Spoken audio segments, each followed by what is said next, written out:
रक्सी निकालेपछि यो रक्सी बनाउँदैको दृश्य हो। गाउँहरुमा रक्सी यसरी बनाइन्छ।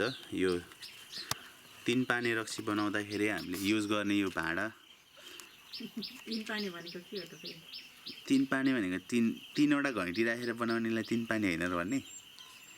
3 वटा कस्तो? 3 वटा घैँटी हैन, पानी 3 पटक पानी राखेकोलाई।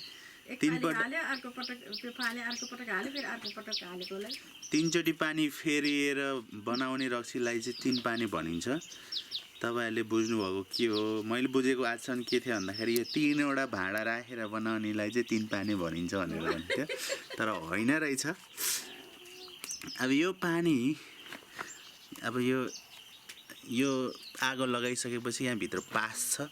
त्यो जाँडको भात राखिसकेको भात पाकेपछि यो यहाँ आएर रक्सी जम्मा हुन्छ यहाँ सर र यो पाइप हो।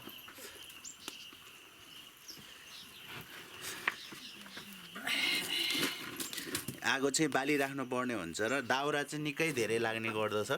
यो रक्सी बनाउने क्रममा दाउरा चाहिँ धेरै लाग्छ। अब यहाँबाट हेर्न सक्नुहुन्छ, ओ यहाँ पानी छ। यो पानी बाफ बन्ने हो, त्यसपछि चाहिँ रक्सी तयार हुने हो कि कसो? त्यस्तै हैन रक्सी बन्ने? अहिले रक्सी एकछिनपछि चाख्ने हो। रक्सी चाख्नलाई मौसम पनि एकदमै राम्रो छ। रक्सी चाख्ने मौसम छ। यो हाम्रो गाउँको वरिपरिको गाउँको दृश्य हो। हेर्दाखेरि चाहिँ चिसो मौसम छ। 3 पानीको मजा चाहिँ यही मौसममा लिन सकिन्छ।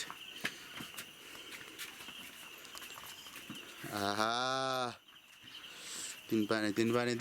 यो 3 पानीको आगो रक्सीले चाहिँ आगो पनि बल्छ हैन? दन दल्के यसरी आगो बलिसकेपछि यहाँ रक्सीको बास्ना मैले सुँघ्न सक्छु। यस्तो मिठो रक्सी आइसकेको छ हैन?